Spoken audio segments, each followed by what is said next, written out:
Hello everyone. So I'm here with my favorite video of the year, which is my Sapphic book tier ranking video. So I am going to be ranking all the Sapphic books that I read this year. I read 56 if I counted correctly.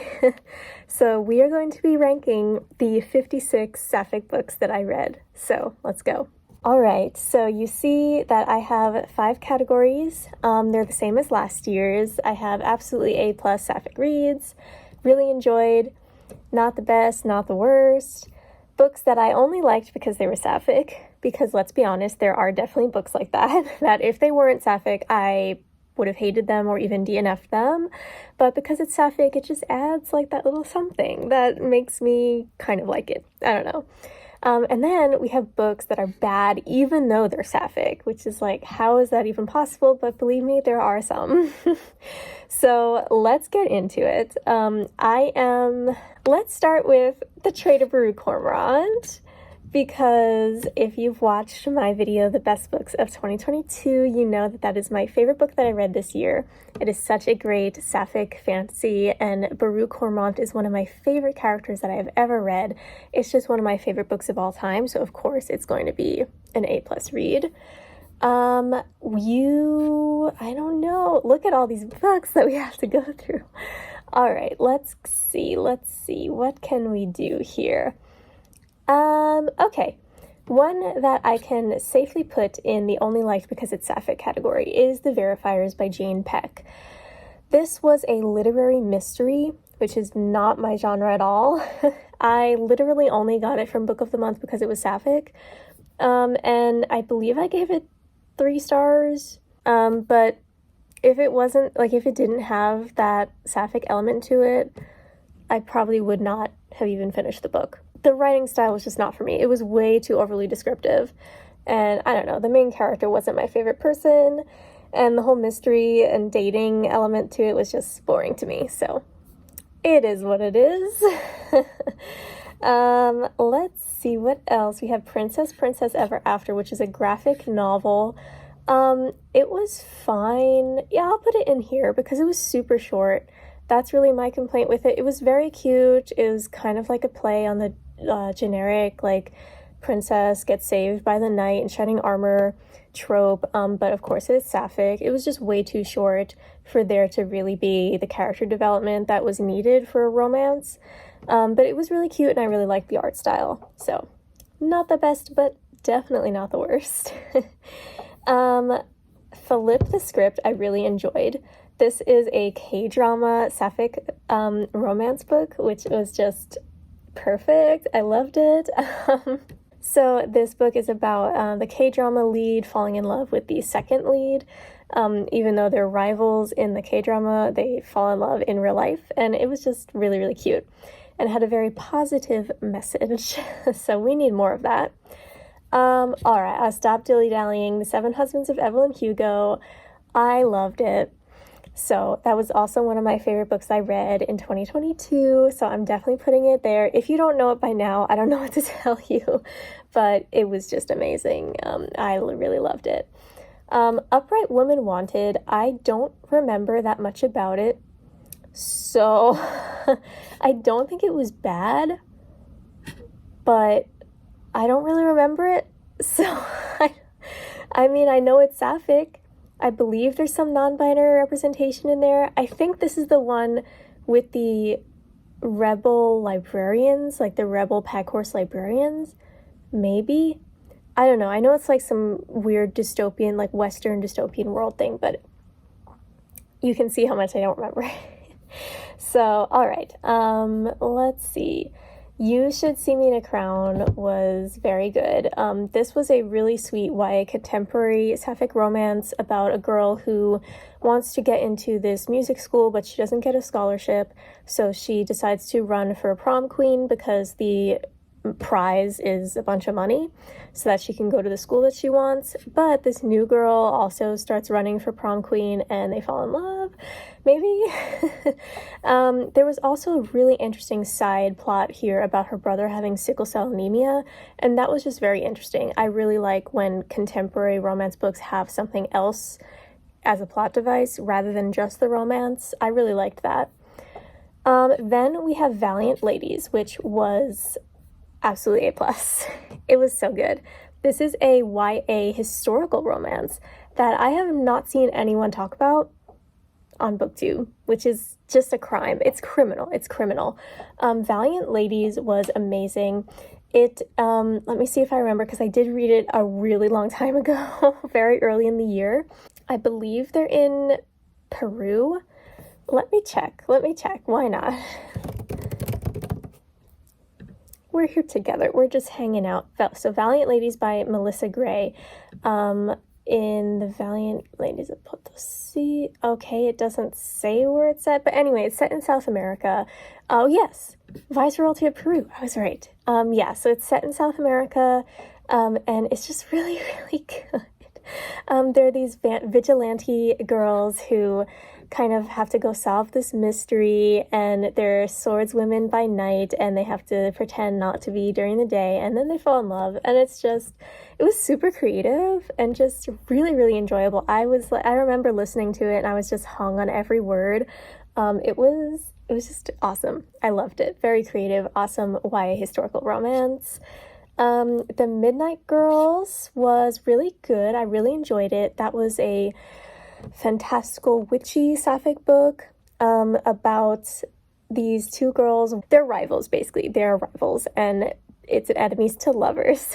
And I believe the starting off point is that they are both going after the same prince's heart, not figuratively, but like his physical heart. Like they want to get it for their respective witch mistresses or whatever. And of course they're rivals doing that, and then while they're doing that, they fall in love. And I thought it was really good. Wasn't amazing, but I really enjoyed it. The Jasmine Throne, I really enjoyed. But the sequel, The Oleander Sword, I loved even more, which is kind of rare, but I just thought it was amazing.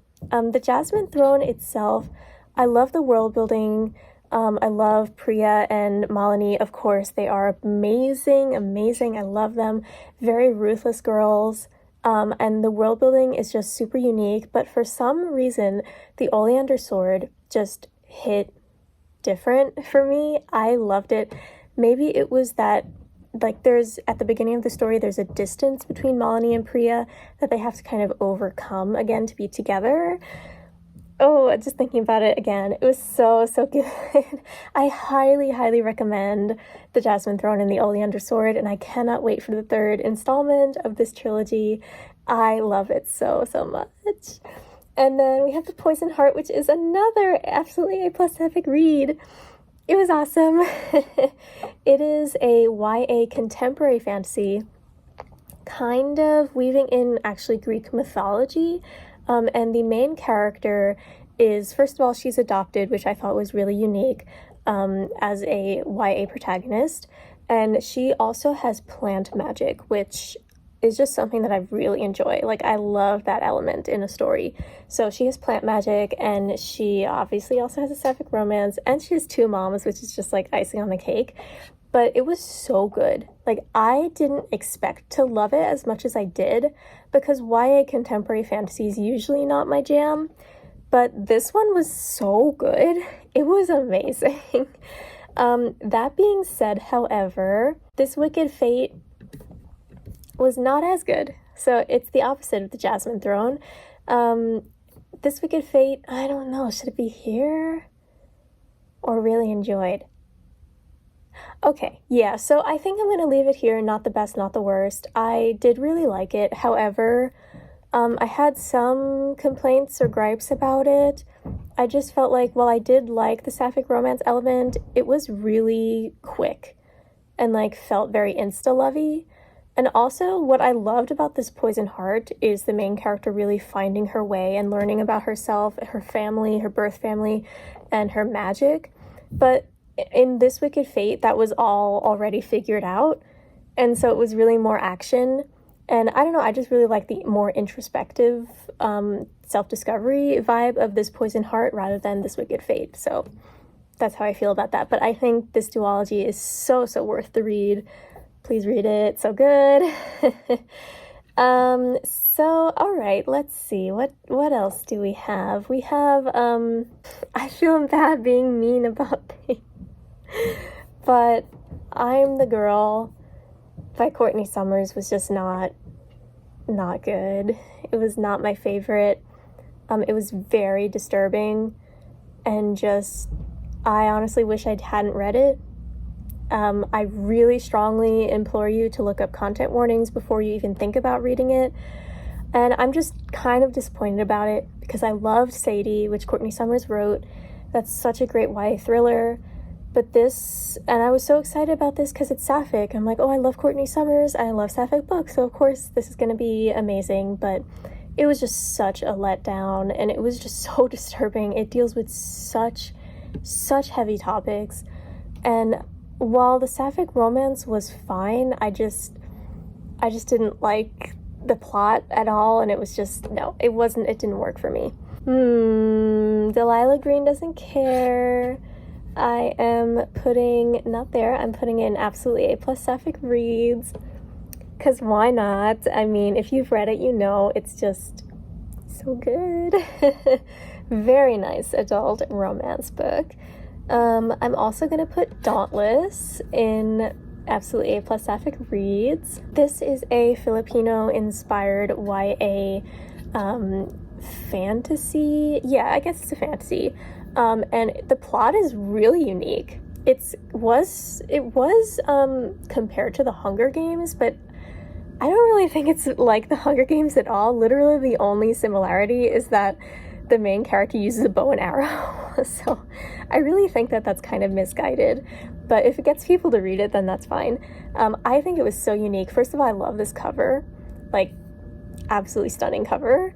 I love it. It was very unique, awesome Sapphic romance, which I do wish, it wasn't perfect. I do wish there was more of that on the page, but I love this. I believe it's a debut as well, which is amazing.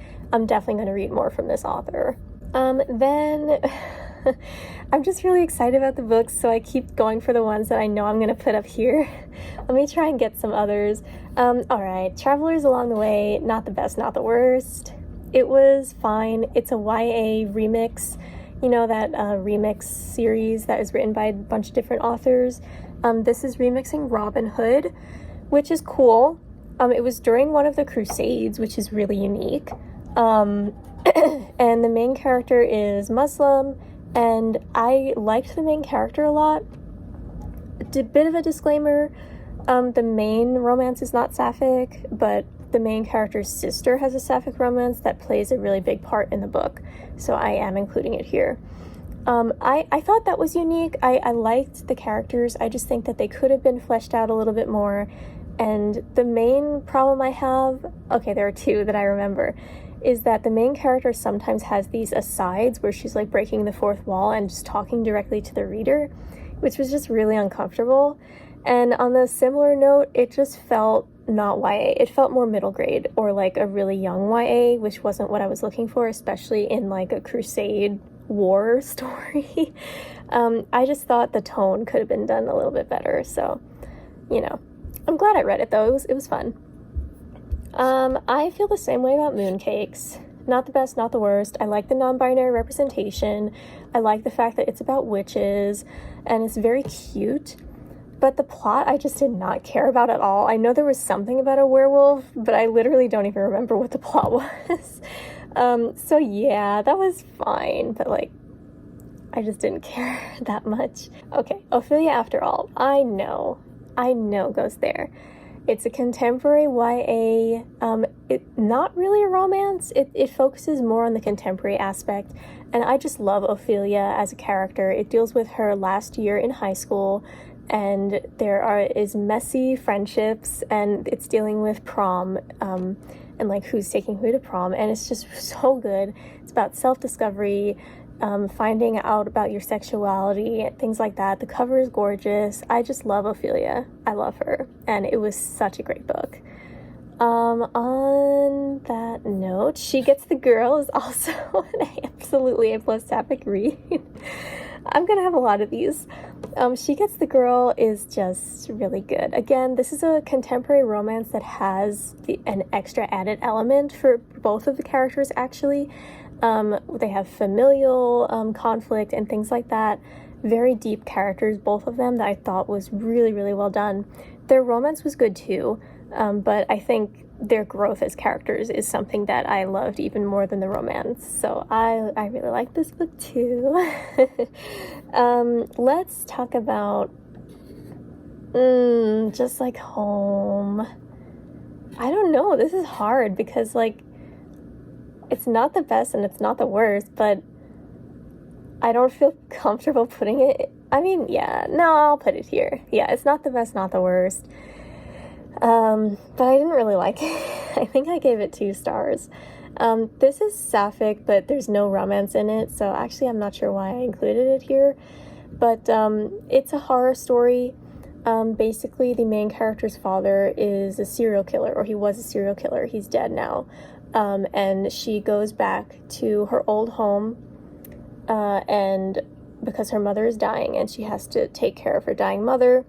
And it's just not what I was looking for. So, I know a lot of people have the same complaint. Okay, so now we have A Million to One, which is also not the best, not the worst. I think I rated it 3.5 or 3. It's a historical kind of romance. It's set on the Titanic, and there's a heist to steal a bunch of jewels. And that, like, the thing about Titanic retellings is that you need a really, really compelling plot and a really compelling cast of characters, because everyone knows the ending. Everyone knows what happens to the Titanic. So you need something really unique, and I just think that this could have been better. But I did like it. I liked it fine. It just wasn't the best for me personally. But the Sapphic romance was really good in it. I really liked that part, of course.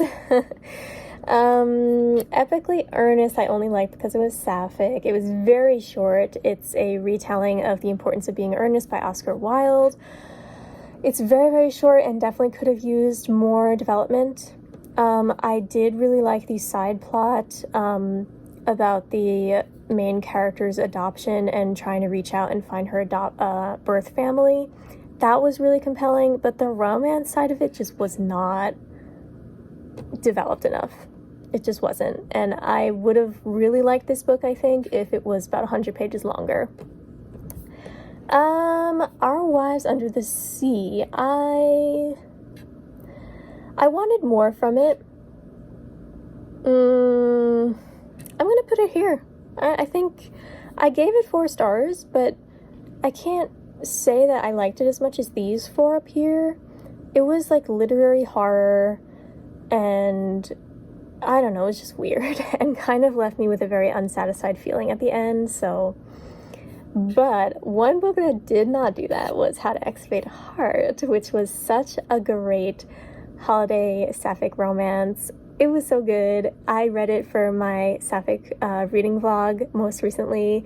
I'll have that linked up above and in the description. It is so good. About 2 Jewish girls on Christmas, and I just love them. I love their relationship so, so much. I just love everything about this book. It's so good. Another book that I read for that vlog was Kiss Her Once for Me, which I really liked. I thought the romance was very... very good, very well done. The plot was a little bit complex, like too much for me, too much melodrama, but that's a lot of contemporary romance books, so I don't really want to fault it for that, but I really enjoyed it. I thought it was great, and I did get it from Book of the Month. Yerba Buena, did I like it or did I not like it? I didn't really love this book. Yeah, I'm gonna put it here. Oh my god. Oh, we have 2. Yeah, it was not for me. It was this whole not star-crossed lovers, but like, they just kept meeting and it kept not working, even though they felt each other drawn to each other, and I don't know, I was just so over it. I didn't feel connected to either of the characters, and actually I had a hard time telling their point of views apart, which is kind of a problem. So yeah, I was not a fan of this, which was super, super disappointing because I really like Nina LaCour's YA books. So it is what it is, I suppose. City of Dusk, I didn't like either. I think I rated it 3 or 2 stars. Like, it wasn't the worst thing I've ever read, but it was just, I felt like I was wasting my time. There were like 7 points of view, which I have learned about myself. I just don't do well with that many points of view. Things get muddy, I lose track of what's going on, and I just don't like it. I like when books focus on one character and really go deep, 1 or 2 anyway. There's like a whole bunch of gods, and like it's a very complex, epic fantasy, and I do like Tara Sims' writing, but this one just didn't work for me. I'm not going to continue the series. Let's see. Legends and Lattes is definitely an A+ Sapphic read. Okay, now we're into 2 rows here. It's just great. Cozy fantasy. We got a Sapphic romance. We got an orc leaving behind her life of violence and fighting to open a coffee shop. Like, come on, it's so good. It was just really comforting and a really great palate cleanser between, at the time I was reading the Broken Earth trilogy, so I kind of needed something a little bit lighter, and it was so good. I loved it. I really enjoyed it. Then, oh god, I don't want to leave all the ones I didn't enjoy for the last. I don't know. Okay, I'm gonna put The Lesbiana's Guide to Catholic School there. I'm so sorry. I'm so sorry. I know a lot of people liked it. I didn't like it. I don't know. I really wanted to. I was so excited by this book, but it just didn't work for me. I don't know. It just didn't. I just think that her whole, so she's in Catholic school and she doesn't want to come out, but she has a crush on this new girl who is out and very proud. And but the thing about it that doesn't make sense from the get-go is that no one cares that the new girl is out. Like, no one has a problem with it.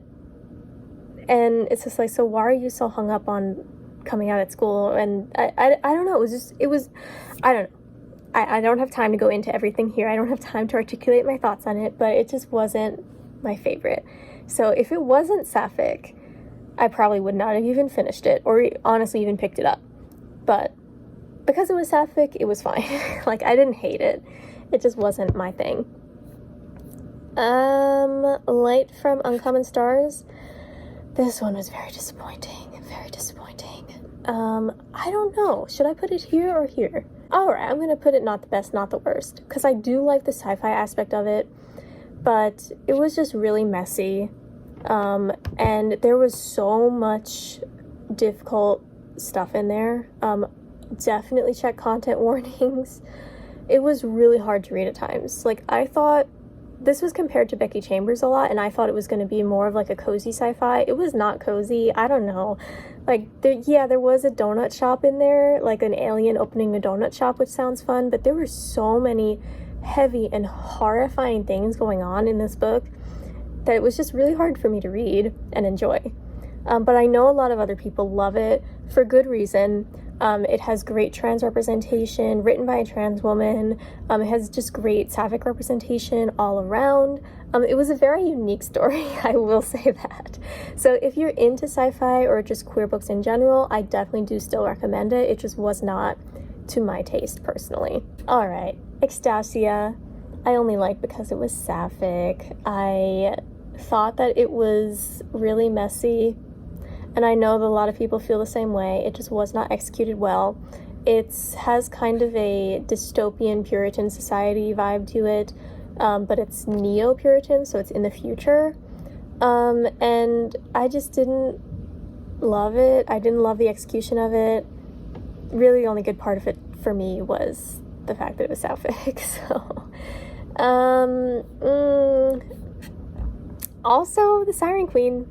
Same thing, which I feel so bad about this still, because Nevo, I love, oh wait, do I have this here? I don't know. Anyway, I love Nevo's fantasy novella series, which recently was Into the Riverlands, and I really like it. I think it's amazing. I consistently rate them 5 stars, but her contemporary, or I guess this one is historical fantasy, I just can't do it. I don't know, something about the way that she combines fantastical elements into the real world just really irks me, and it takes me out of the story. I didn't love it. I liked the main character though, she was really cool, but it was not for me. I don't know. Let's see. House of Hunger, not the best, not the worst. It was a Sapphic vampire book, so it was horror. I read this for my Gothtober vlog, and I also did a live show for the Standalone Book Club, which was really fun. I did like this book, but it's not something I would reread, I don't think. It was fine. I don't know what else to say. Same thing with, I don't know, I don't really know where to put this picture book. This is Mama and Mommy and Me in the Middle by Nina LaCour. So 2 Nina LaCours here. I think I'm going to put this in really enjoyed. It's kind of hard to rate a picture book, but this is just a really, really cute picture book about a little girl and her 2 moms, which it was just so sweet, and the illustrations were awesome. I loved it. So cute. All right, Catherine House, absolute A+, Sapphic read. It was also one of my favorite books of the year if you've watched that video. I love the dark academia culty vibes of this book. I love the main character. I love everything about this book. I actually read it for my worst, lowest rated books on my Goodreads vlog. Why is this rated so low? I still don't understand why people don't like it. It's so good, so amazing. So anyway, if you want to see me gush about that book, check out that video, but it was just really, really good. The River Has Teeth is another kind of horror dark book, which I really enjoyed. I think I rated it 4.5. It was really, really good. It's YA. It is a very Southern Gothic-esque book about this girl whose sister has gone missing, and she teams up with a local kind of witchy girl whose family is the local witchy family who people don't really like, but they go to for remedies and stuff. And their dynamic is so well done. I love this book. I really, really did. I don't know why I didn't rate it 5 stars, actually. I don't remember. Yeah, I'm gonna keep it here for now, but we'll see how I feel at the end of this. It was really good though. Love those Southern Gothic vibes. I am going to say When Women Were Dragons, I also really enjoyed. This is Kelly Barnhill's historical fantasy about when women spontaneously turned into dragons in the 1950s. So it has a lot to say about reproductive rights, feminism, all that good stuff, and the main character is Sapphic. And I just thought it was super unique, really, really interesting. The only thing is that it was really slow. It could be really slow, and it just needed to pick up the pace a little bit. But I really enjoyed it. I don't know, there's so many. Spear. Okay, this is a novella. I have it over here next to me somewhere. Spear is a novella that is an Arthurian legend retelling, but Sapphic. The problem is I read it so long ago that I don't... Okay, yeah. I think I really enjoyed it. I did like it. I don't really have that many complaints about it. I liked it. It was really good. It was, yeah, now that I think about it, it was really good. I definitely recommend it.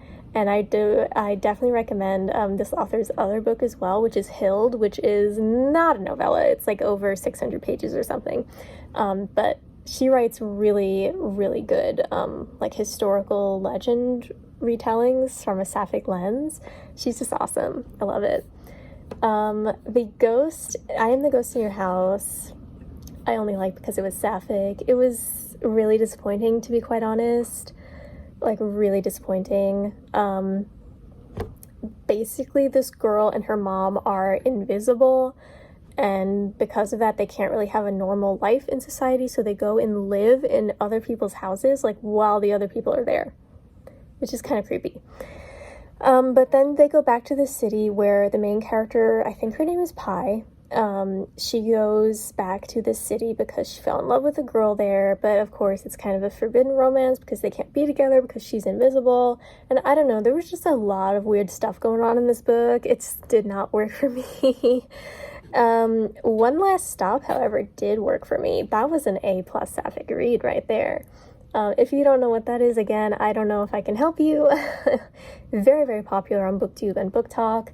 Casey McQuiston's Sapphic adult romance that also has that sci-fi twist because the love interest Jane is stuck on the Q train on the New York subway, and she is stuck in a time travel situation because she's from the 1970s, and the main character August has to help her get back and falls in love with her along the way. And it was really good. So good. Let's see, we're getting down to the last few books here. Dowry of Blood, again, really enjoyed. That is one of my favorite books of this year. A retelling of Dracula from the point of view of one of his wives, Constanza. Great gothic vibes, polyamory, sapphicness, amazing. Same with another Casey McQuiston here. We have I Kissed Shara Wheeler, which is, I believe, her YA debut, or their YA debut. I really like this. I got really interesting Twin Peaks vibe from this, just because of the whole mystery and trying to find this girl. So Shara Wheeler disappears, and the three people that she's kissed have to kind of team up and figure out where she is and like what's going on. And she's like this very, very popular girl in school, and nobody understands why. She just kind of ran away, and she leaves these clues in those pink envelopes, and oh, it's just so good. I love it. I love that mystery element, and I loved it. I love the romance of it. Then we have I'm getting tired. We have The Final Strife, which is a great first book in this epic fantasy series inspired by African and Arabian, that area of the world, and it was just so good. And the Sapphic romance took a little bit. It was quite slow, but it took a little bit, but once it got there, it was great. It was really good. Definitely a great fantasy series that I'm definitely looking forward to the next one coming out. And then we have Daughters of the Deer, which is another one. This is quite tragic, though. It is not a happy Sapphic book. It is a historical fiction, just straight historical fiction, no fantasy or anything, about an Algonquin family in the 1700s. The mom had to marry a white man, and you basically follow the mom for the first portion of the book and then her oldest daughter. And it is so sad, but definitely one of the most powerful books I've ever read. It is so amazing. Please read it. I don't see enough people reading it. These Fleeting Shadows, I've been thinking about this. I don't know. I think I'm gonna put it here. I only liked it because it was Sapphic. It was a horror book compared to The Haunting of Hill House, but I don't know. I just didn't like the twist. I didn't like how her family treated the main character. I liked the Sapphic romance, but that's pretty much all I liked about it. So yeah, it definitely fits in this category. Sophie and the Bone Song I really enjoyed. I actually liked it more than The Midnight Girls, which they're by the same author. Or I'll put them next to each other. I liked it a little bit more than The Midnight Girls, but I still don't think it's a favorite of mine. I thought the music magic in there was super unique. I love the magic system, and I definitely really liked the main character. She was developed very well, but the love interest was not. And it just made me wonder, like, why do you like this love interest? Because she has no personality whatsoever. But the world building was so cool, and I definitely want to read Adrian Tooley's next book coming out. Then we have just a few more to go. Thistlefoot I really enjoyed. This is a retelling of Baba Yaga, and it was really good. It's like a contemporary fantasy kind of. These estranged siblings get a letter that they have an inheritance, and it turns out to be this giant house on chicken legs, and it's really good. It's fun and also emotional, and it was very, very well done. I liked it a lot. Song of Silver and Gold was not the best, but definitely not the worst either. I liked it. It's a debut, so it was a little bit rocky. It's a Sapphic retelling of The Little Mermaid. If you like lesbian pirates, you will definitely like this book. I do definitely recommend it. It just, I don't know. For me, I like the idea of pirates, but they have to be done in a very, very specific way. And I just didn't love this book as much as I wanted to, because I was really, really excited about this. But I did like it. I just think it was kind of rushed, and also it was marketed as YA, but it's definitely not. Like, it's definitely more adult. So anyway, Known of the Ninth, of course. I really enjoyed this. I'm not going to tell you what it's about, because that's a spoiler, but it's part of the Locked Tomb series. It's the 3rd installment, and it was really good. It was wacky. Wacky as all hell, but very good. Long Way to a Small Angry Planet is an A+ read. I love Becky Chambers so much. Yeah, this is a very cozy sci-fi, found family, awesome world building, and just, I adored it. I still need to continue with the series, however, so I'm hoping to do that next year. And then, what do we have here? Godslayers is the second book in a duology after Gearbreakers. I really enjoyed it. It took me a little bit to get back into the story, but that always happens to me. I really liked it. And again, it's a sequel, so I don't want to give away too much, but I just love the main romance. I love them so much. Escaping Exodus. I really didn't like this book. I feel so bad too, because this was a 5-star prediction. But, like, if someone gave me a choice about whether I would read this again or one of the books in only, like, because it was Sapphic, I would read one of those. So I think I'm going to put it in the last category. The world building was interesting. It's about this society that lives in these big space creatures that, like, roam around space, and they take care of them from the inside. It's weird, but it's very unique, and I really like that aspect of it. I just didn't like anything else about it. So yeah. Kate Elliott's Unconquerable Sun is a retelling of Alexander the Great in space. Space opera, queer, awesome. And Adrift in Starlight, I don't know, it's kind of in between. I'm gonna say I really enjoyed it. Definitely not the best and not the worst, but I think I liked it better than the books here, so I'm gonna put it here. It had very unique world building. It was just, I feel like there was a lot thrown in there, but I really liked the main romance. It's between a non-binary kind of augmented person, like an almost android, and an asexual or demisexual, I can't remember, but asexual, I believe, other main character, and I just thought it was really well done. The world building was so interesting, and she also came out with her next book, which I still have yet to read, sorry, but I did an interview with the author as well on my channel, so I'll have that linked up here if you would like to learn more about this duology. And then the last book that I'm actually still in the middle of is The Monster Brew Cormorant. So of course, The Traitor Brew Cormorant is a absolutely A+ Sapphic read, and I am not that far into The Monster Brew Cormorant because it's super long, but from what I can tell, I'm gonna like it. It's gonna be good. It's gonna be a 5-star. So I'm hoping that this is correct. I'm hoping that it doesn't kind of take a nosedive.